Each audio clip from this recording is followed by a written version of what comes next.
G'day, a bit of kookaburra to wake you up. So welcome back to the next video in my series on learning from other people's mistakes. Now, this time around I'm looking at the game Gligoric Fisher from the Candidates in 1959. We've actually already seen this game before, interestingly. And in that case, we looked at it from the context of the final position, which involved corresponding squares. Now, this time I've come across this game. I mean, it's well known. It's a well-known error by Fisher, which wasn't picked up by Gligoric. But I'm doing another YouTube video, which probably come out after this one now, so a bit more involved, working on just trying to assess the accuracy of the different players in the end game phase. I've already done a couple of videos on end games. It's just a continuation of that. Anyway, by the by. So this game obviously popped up as a pretty clear one where, according to table base, Fisher made a mistake and then Gligoric made a mistake. And it's pretty interesting. It's a rook end game. It's kind of understandable for us mere mortals. So I thought we would have a bit of a look at this game. Let me just switch over to my analysis screen. Here we go. Now that's the position we're going to look at, and that move rook to h8 by black is actually a mistake. And we'll just go through the alternative moves. Now, first off, what we're going to say here is this game, you find other people covering this game on the internet because it is indeed in Fisher's 60 memorable games. Just have a quick look. I'll just show you. There's the version which I have, the Faber version. It's quite an old book, which one will notice. Worst picture. I'm very bad taker of pictures in the basement here. So here is the position, and you can see it's in descriptive, no notation. I don't mind that too much. I grew up with descriptive, but obviously it's can be quite confusing. Position here is covered. The game's covered by Fisher, and there's a couple of things we can note here before we look at the game. It's just interesting to sort of get the insights here. So up the top here, you can see move 52, rook to rook 1. After the game, Olafsson scolded me. How can you play an ending like this so fast? I'd only be taking a few seconds a move for the last dozen moves or so. Because there's no danger. It's a dead draw, I replied. Had I known then what I know now, I would have selected rook to rook 4, which is actually the only drawing move. And rook to bishop 5, rook takes rook, blah, blah, blah. And you actually get holding the opposition. We can do that. That's very similar to what actually happened in the game. So position after rook to rook 1. And then, as we see, king takes pawn by Gligoric is wrong. And then let's read what Fisher said. Now it's Gligoric's turn to let me out. As Olafsson showed me, white can win with rook b7 check. It's hard to believe I stayed up all night analysing, finally convincing myself, and incidentally learning a lot about rook and pawn endings in the process. Gligoric failed to point out in his notes to the Bled tournament book. The main point is black cannot his king in front of the pawn. Okay, so we're just going to briefly mention a couple of things here in terms of the position. That you can see black's king is already cut off. So if he loses the pawn in that position, then it's kind of a losing position. But if he's able to exchange rooks, and then normally he'll be able to go king to knight 2, as it'll be drawing because he's got the opposition. So that's kind of what we need to sort of think about and bear in mind as we're looking at this. And another interesting thing here, which Fisher's making, which other people have also talked about a lot, analyze your own games, study them, and yeah, you'll learn a lot. And obviously he learned a lot. Fisher learned a lot from studying this position, and we can learn a lot from studying it as well. So that's just the intro I wanted to say in terms of the what Fisher set out in his 60 memorable games. And now let's go over to the analysis board and just look at the different alternatives and see why rook to rook 1 is so bad and why rook to rook 4 is the drawing move. Okay, so first off, let's just go through the game continuation. Rook h8, the Greek play was king takes b5, and the problem with that versus the other lines is that black can now challenge the white king. Check, go to check. This is the only way around. So now we challenge the rook. The rook doesn't come off, then the white king's not coming out. So rooks are off, king c4. And because of that, the white king went too far back. There's only one drawing move here. Remember, you can go back and see my video on corresponding squares, that Fisher has to remain on the back rank, so that, remember, the corresponding squares are going to be, the starting one's going to be that, and that are going to be corresponding squares. So basically, you stay on the back rank so that you can challenge the white king with the opposition if the white king moves forward.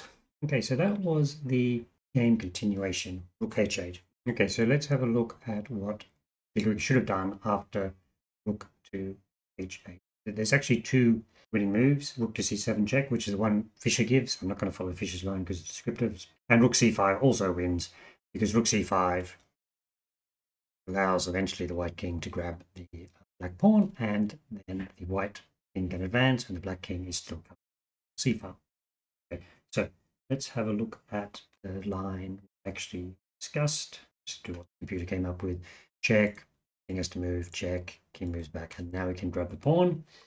Rook b8 check, block with the king. So that's the difference. We can actually shield ourselves from these front checks from the black rook, which you couldn't do last time. We had to go back with the white king and we lost position in the opposition. So now this is actually fairly trivial. You can see the black king is locked out. I think we're eventually going to get into one of our favorite positions. Well, actually, we don't even have to go into Lucena. The black king's been forced away. See the white pawn is going to advance and black cannot do anything about it. Okay, so that's kind of the line. So you can see what happens there. Black king cut off and pawn can be shepherded through. So that's, if we go back to the position there, rook c7 check was the winning line. Let's go back. Fish played rook h8. So let's have a look. You can see there's a few other suggested. Let's see what's wrong with each of those moves. That's where we want to go into this position in detail. This is what Fischer did all night, right? Without a computer, obviously analyzing every line. So let's have a look. We'll do the drawing line last. Rook h5 is the drawing line. And after we've looked at the other lines, we'll understand why. So rook h8 we just did. Rook h6 check. Let's see what happens with rook h6 check. We just grab the pawn. And there's no checks from the front. And checks from the side will be blocked with rook. Or in fact, in this case, you can see this is the line the computer suggests. We block with the pawn. And that just helps us advance the pawn. Because of the black king being cut from c-file, this is an easy win. We can move a bit further, check, but that pawn is obviously going. That was rook h6 check. So let's say rook a3. So that actually, you think makes some sense, is stopping the white king from using the a file. But once again, we just grab the pawn. Black king is cut off. Now we swing our rook around and block the checks from the front. And we're just going to have the same maneuver we saw already. In this case, the black king gets in front, but we're too late for Philidor's position. Check out this technique of protecting the pawn from the front. Pawn just going to advance. And this is actually, could be to be a bridge building exercise, but hasn't really done that way. And now, obviously, there's nothing stopping that now. So that was rook a3. Let's have a look at another line here. King d8, I think it's the last line. So just like, if we do nothing, once again, grab the pawn. This same technique where cut off king, shielding the white king. So you can look at all those possibilities. White was able to take the black pawn, and there was nothing we could do. So let's have a look at the only drawing line, which Fischer obviously worked out after all analysis. The white king can't take the pawn, and if, for instance, like one line, say exchange rooks there, then black will have the opposition after white eventually takes the pawn, and that will be a draw. So doesn't do that. Try this checking line we just looked at. Okay, well, black just holds station. Make sure that white can't do anything. In fact, it goes on like that. Now pawn's taken. What's different now? What's different now is we're basically going to be able to get some form of check field to sit there. And eventually, we've almost got a Philidor's this position, but we can certainly grab the Philidor's on the 6th rank. Pawn gets that far.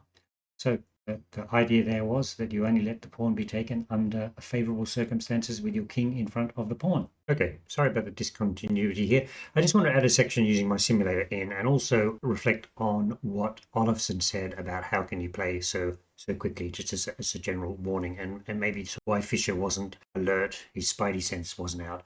So got the position there, and you can see that if white takes the black pawn in this position, then black king will be able to get in front of the pawn, make a beeline, and he'll eventually be able to set up Philidor's position. So as a result, what Gligoric played is he pushed his pawn. So now we've got this position, and Fischer now activates his rook, switches across. That's what I'm saying. Fischer's probably playing quickly, think they're all the same, right? And then what he didn't realize is this is a deadly threat. So let's go into that. and let's have a look at the simulator, which I've got set up here. Now, strange enough, I couldn't do this when I did the original video because on this machine, don't know why, don't have the 6-piece table base, but all you're able to do for people interested in that, I just downloaded that one missing file, King Rook Pawn versus King Rook Pawn table base, and then I could do the analysis. And what I want to quickly show in my simulator here is that when the rook was on this position, if it's white to move, position's drawn, and basically the black rook can be almost anywhere, right? And that's obviously what Fischer thought. Okay, the rook is, I'll be able to draw it anyway. But when Gligoric moved his rook across to C1, you see the problem. There's only a few positions that the black rook can be on. And this basically said Fischer had to play rook to H5. Rook can be basically anywhere on the 5th rank guarding the pawn, so that white has to make some concession in taking it. Can also be on a B8 in this position, because obviously that check that stops white from programming the pawn as well. So that's all I wanted to show, that actually you look at this move from B1 to C1, really Fischer had to react to that. Okay, here's the position I was after. After Fischer had played rook to H8, the winning moves were rook to C7 check to D5. Something a little bit wrong with my simulator there, but work on that later. The progression which we saw in the lines which I showed earlier. Okay, hope you found that very interesting, very instructive endgame. And you can see both of these are really great players made mistakes, and obviously particularly interesting because we've seen it before with the corresponding squares, and we've got Fischer's own notes about it in his 60 memorable games. Hope you enjoyed that. Thank you very much for watching.